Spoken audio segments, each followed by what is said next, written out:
poet, Yes, I might. essayist, co-editor, poet, activist, writing since his first steps as a child. Really? No, I'm just kidding. No, I believe that.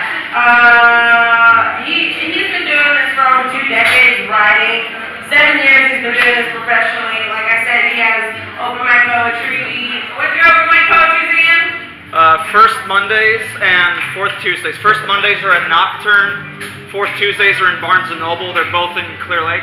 Clear Lake area. So that is by y'all. So you can also talk to him after the show. He did it before, but you're going to have to wait till after. Come on stage, y'all. Okay. So what else has he got in here? He went to awards. He does so many great things with his poetry, and he is gifting us tonight. With his presence, I don't even know if there's a word to describe the way his words make people feel. And if there is, y'all can come up and share that word with me, and maybe we'll have a word of the day next time. So, without much further ado, please welcome this amazing poet. I'm so excited now. Okay, see you live!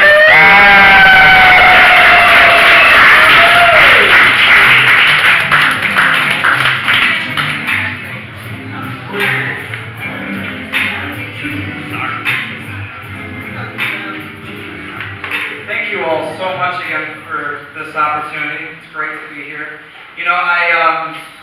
I'm probably born and raised in Chicago, but I gotta tell you, I absolutely love Galveston with all my heart. Please give yourselves a round of applause. All of you have done so well. I'm sorry I couldn't say this to you each individually, but I'm really loving the work I hear so far. So just give it up for yourselves one more time.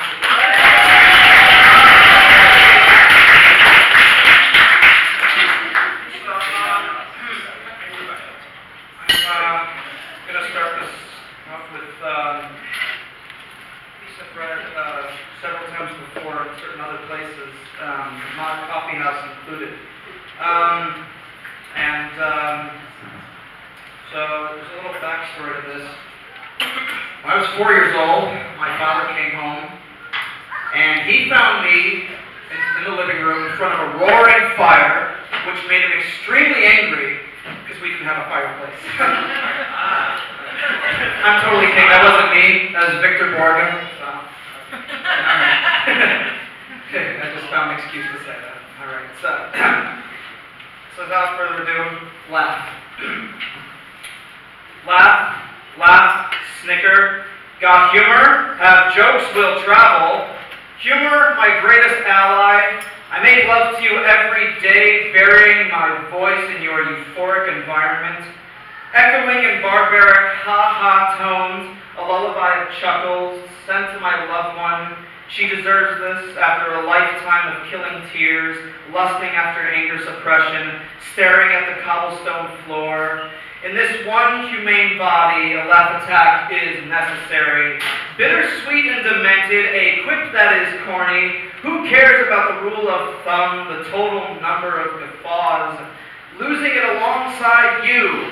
It feels like I have ingested a carton full of uppers with kicks of caffeine. We are two hyenas without obligatory cares in this world, two saplings who evolved into a serene, elated green. Until death's alarm clock rang, we collected certain seconds. When her celebratory funeral occurred on a blackened evening, we laughed. Thank you.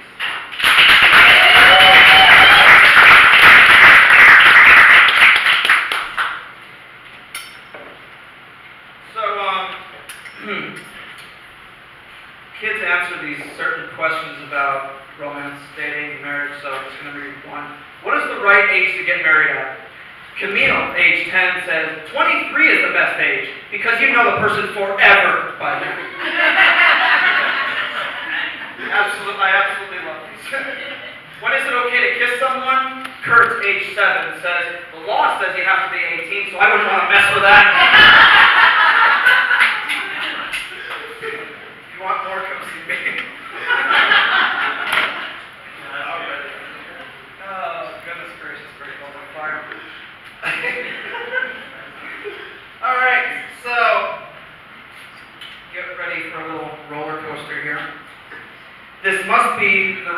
mention.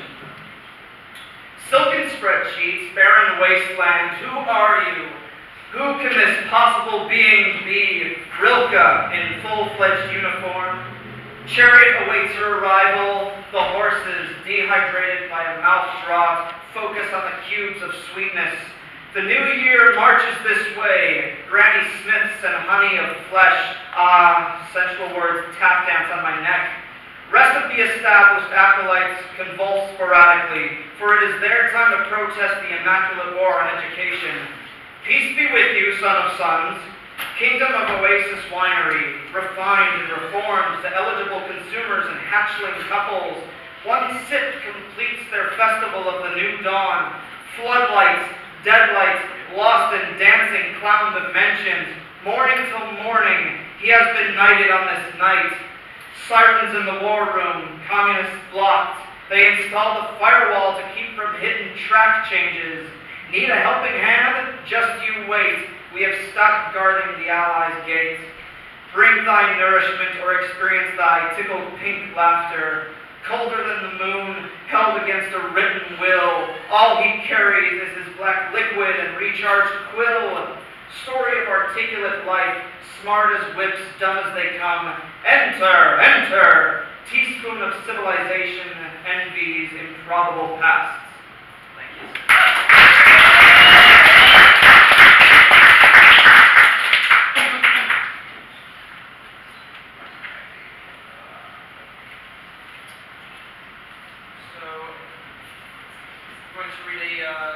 A couple drafts from the notebook I'm currently working on. Almost finished with this one. And as always, it's a tradition. Whenever I finish writing a book or finish typing and editing a book, that's when I drink a glass of vino. Other than that, if I drink anything, I might level this whole parking lot. So, you know what a lightweight is? I'm a featherweight. So, just saying. Alright, so...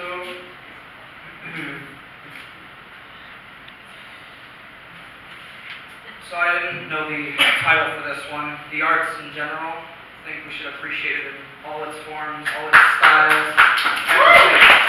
It's what consumes us, it's what we live for. And in this particular realm of the arts, music, Friedrich Nietzsche said, without music, life would be a mistake. And I think that goes for all of the arts. So I couldn't come up with a title for this one, so I decided to retrace some of my childhood words. What was I trying to say? So the childhood word for me for music was Goo-Gock. So that's what I'm calling it. It works. It works. Goo-Gock. Alright. Child's eyes and infancy ears absorb what seems to be dulcet turned raucous tones and tunes from electric wire. Flat ebony paper, thin circles of vinyl, scratch their needle friend, play me songs that will shape me and turn the stone clouds into pillows once more. English quartets belt out microphone hits, response from audience women tearing their tattered hair into cheap confetti. Folk voices, angelic and slightly dishonest, enchants the grass sitters and humming laughter of youth. Tales from Time's family photo album, told in confessional harmonies by the book. The good book said yea and allowed them to do so. I have heard Spanish rhythms and have been hypnotized from the waist down. I have heard North African chanting and have rediscovered the center of human vitality. I have heard the Bollywood passion and have fallen under the spell of ancient modernization. I have heard the psychedelic Tokyo sound and realized that they were just as wild as children in a western flower. Play me old school rap with poetry bursting from the pages of struggle. Play me vintage country, the storytellers of outlaws and banditas in search of peril. Futuristic jazz horns blow directly in the vulnerability of my eardrums. Vietnamese folk poems sang along with the prospect of reminiscing about Mother's Village. Classically composed genius notes, symphonic disease commonly known as rapture. Gregorian chanting follows me down monastery corridors while humming Tibetan Buddhist castle rhythms. Melodies without a need for subjecting themselves to a label, indie in certain social circles. Medley of Anatolian rock converts the closed-minded to open-hearted believers. Experimental electronic computer hums the instrumental gardener gifts. Still would not mind hearing a bit of koto. The crooners of old have been chosen once more to woo the dazzled, blushing epidermises who dance to them during the swinging and snogging sessions of the memorable evenings. I have heard and performed Celtic yarns and have been in the same pubs as revisited families of mandolin strings. I have heard bossa nova from Portugal and have shifted to the right and left out of sheer bliss. I have heard Tuvan throat singing and have adopted a wordless persona. I have heard all genres of all locations and realized that this world was limitless and never enough.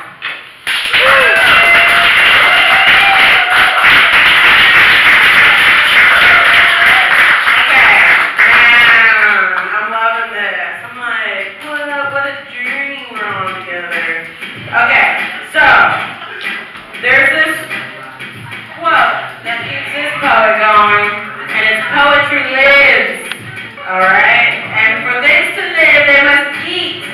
And to eat in this world, we must pay for food. He is here for $3.99. He drove here himself. I'm not sure from where. Where are you from, brother? Clear Lake? Chicago, yeah. No, he drove from Clear Lake. He did not drive from Chicago. He isn't that struggling, alright? To get on the map, I said that place. He's like, I drove all the way from Chicago? No. Alright, so we'll come out with this bucket. We take jingly change, we take change that comes in the form of ones, 20s, and hundos. Native Americans, what's your name? Perpetual?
So I finished writing this epic poem last year, and when I say epic poem, I don't mean totally awesome, I mean long narrative piece.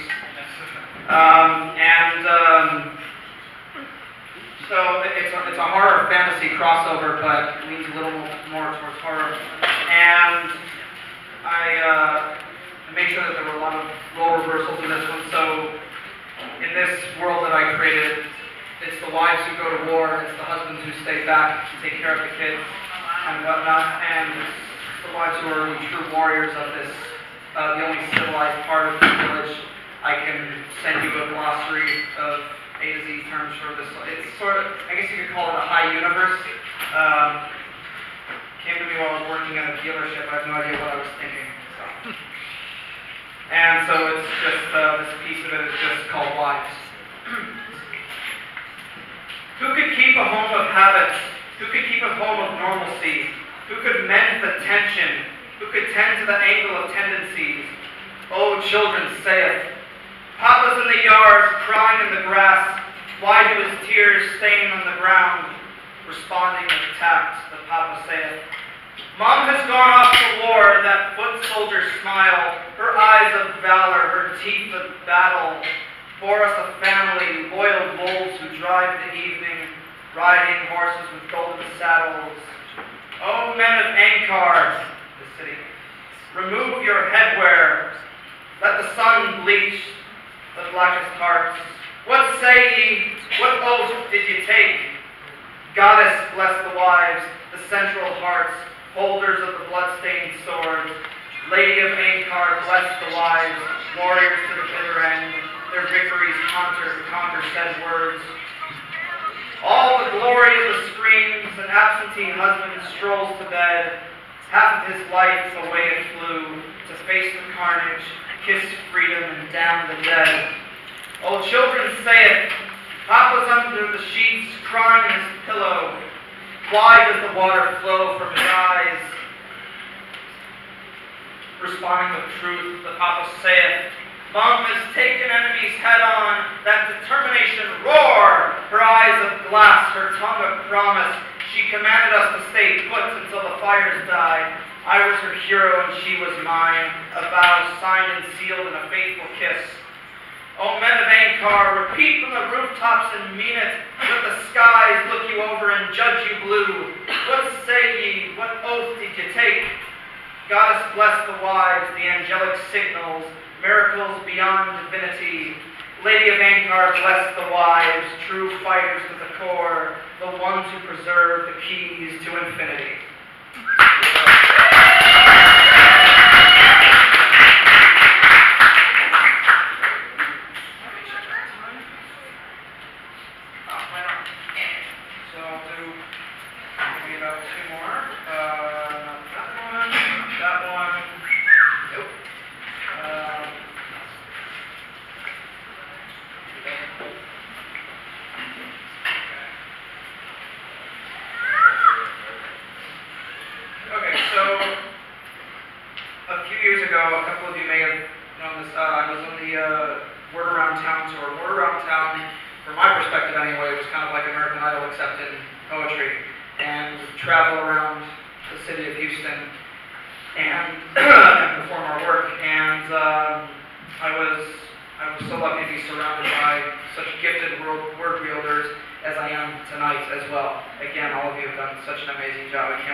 I wrote this series of 3 pieces, and this is part 3.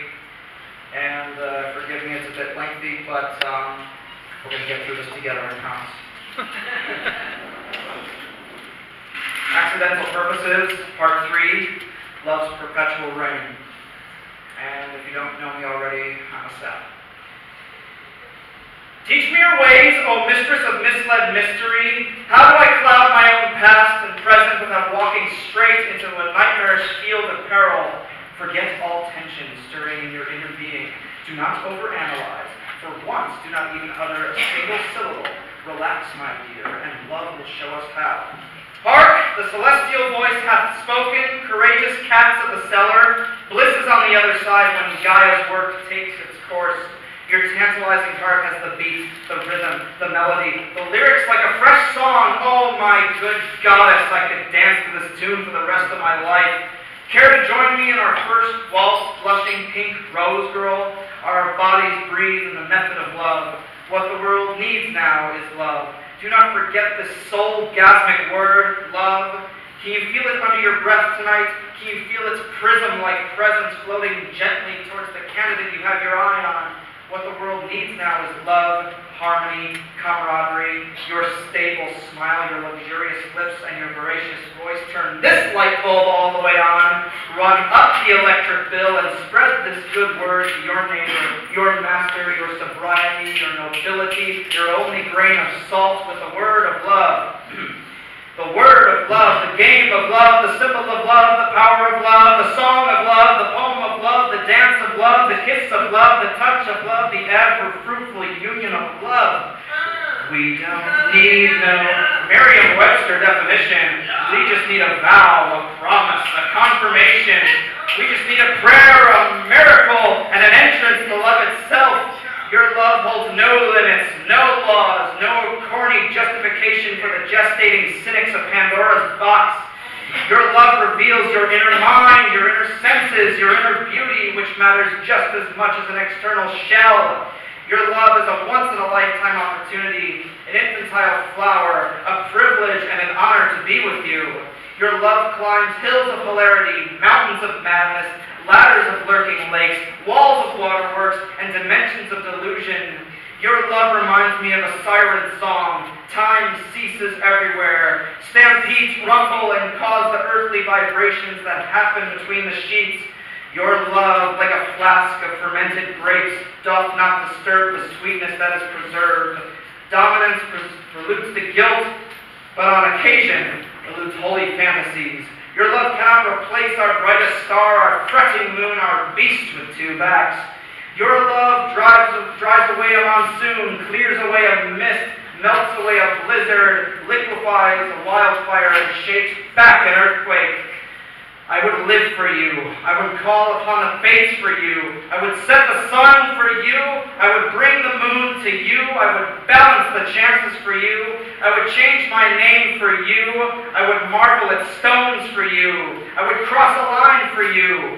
I would die for you. I would take a bullet for you. I would tiptoe on Mount Everest's peak for you. I would set the world on fire for you. I would walk on lava for you. I would run swiftly 1,000 miles for you. I would do that and so many other obnoxious obstacles for your heart, your hand and word, your commitment and blessing, your breath on my neck.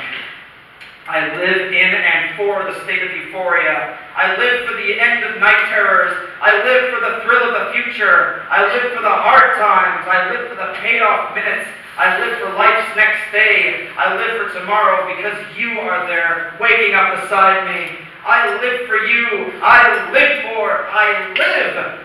I.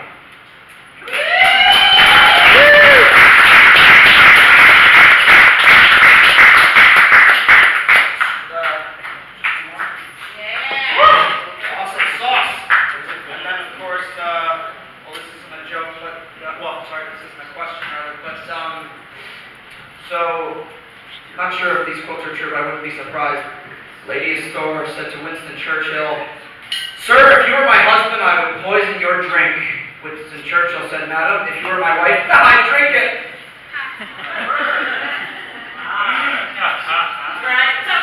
That's right.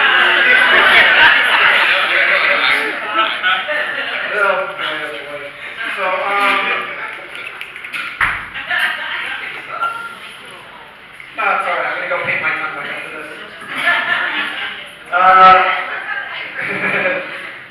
So I'm going to end this on a piece on meditation. And couldn't think of a title for this one, so it's called Sunba. It's someone's last name and has the word sun in it, so I'm like, okay, right on.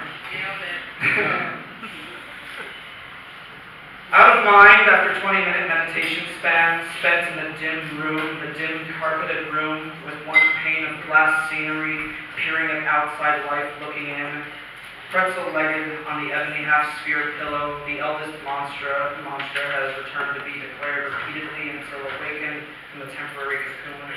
The astral body sways, the physical body sways, the heavenly body is tempted to collapse, but straight-line posture keeps it intact and secure. Voices made of celestial air conditioners blow artificial wind. One statement of unrecognizable power swallows the shaded one whole. Relapse of 15 laps around the one-track mind, perfectly centered within the self. Geometric vision, body symmetry, your floating lips are art. Kiss this canvas, balanced on an organic easel. For one relatively safe moment, forget intertwining public fingers, forget secret stairwell lovers, forget inadmissible evidence of cotton-mouth pressure and maroon cheeks. Bow to the invisible, the eyes align, dispose of all asinine pauses, return to the time of humble beginnings. Thank you.